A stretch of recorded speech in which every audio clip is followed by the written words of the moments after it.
জিন্দাবাদ জিন্দাবাদ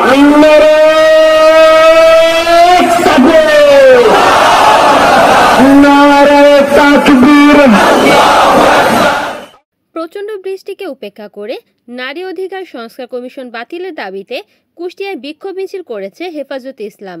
শুক্রবার 23 মে বাদ আসর কুষ্টিয়া শহরের বড় বাজার থেকে বিক্ষোভ মিছিলটি বের হয়ে শহরের বিভিন্ন সড়ক প্রদক্ষিণ করে 5 রাস্তার মোড়ে সমাবেশে পরিণত হয়। উক্ত সমাবেশে সভাপতিত্ব করেন হেফাজতে ইসলাম কুষ্টিয়া জেলা শাখার সভাপতি মুফতি আব্দুল হামিদ। সমাবেশে বক্তব্য রাখেন সংগঠনের সাধারণ সম্পাদক মাওলানা আব্দুল খালেক, সিনিয়র সহসভাপতি মুফতি দেলোয়ার হোসেন, সহসভাপতি মাওলানা শামসুল হক, মাওলানা আব্দুর রউফ, যুগ্ম সাধারণ সম্পাদক মাওলানা আব্দুল লতিফ খান প্রমুখ।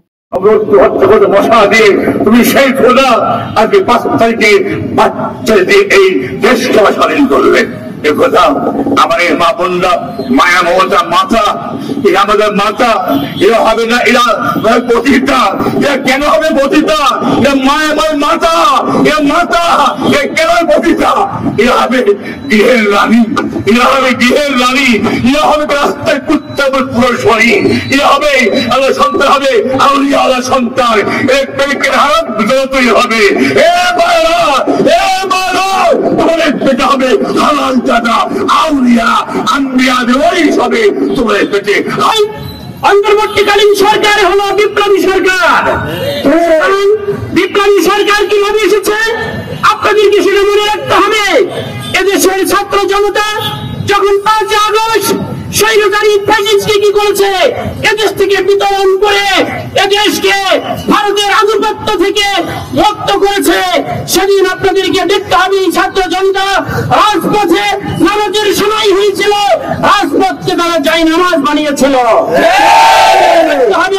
কোরআন যদি কোন আইন এদেশে পাশ হতে, তসলিমা নাসরিনের সেই উত্তরসূরিরা আমাদের বাংলাদেশে নারী কমিশনার নামে সেই তসলিমা নাসরিনের সেই কালচারকে বাংলার জমিনে আবার প্রতিষ্ঠিত করতে চায়।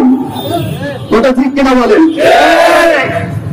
বাংলাদেশের ধর্মপ্রাণ মুসলমান উলামায়ে কেরাম থাকতে, মুসলমানদের এক ফোঁটা রক্ত অবশিষ্ট থাকতে বাংলাদেশে তসলিমা নাসরিনের কোন কালচার বাস্তবায়ন করতে দেওয়া হবে না।